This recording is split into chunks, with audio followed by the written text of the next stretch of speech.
Iman kenapa? Hari ni Puan Hajar contoh saya cakap. Puan Hajar, jom kita pergi haji tahun depan. Kita akan cakap apa tahu masa tu?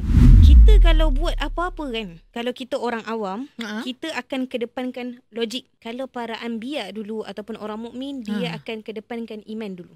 Iman kenapa? Hari ni Puan Hajar contoh saya cakap. Puan Hajar, jom kita pergi haji tahun depan. Kita akan cakap apa tahu masa tu? Mak haji nak panggilan tabung haji berapa tahun? Pergi yang travel lain tu paling-paling 50,000. Saya ni ustazah, baki bank pun 200 je. Logiknya kan? Logik. Tapi orang yang kedepankan iman, dia akan cakap, insya-Allah, moga Allah bagi rezeki yang tak dijangka, kita pergi tahun depan. Itulah beza kita dengan kisah Nabi Musa. Kalau kita dua zaman Nabi Musa, kita percaya ke laut tu boleh terbelah?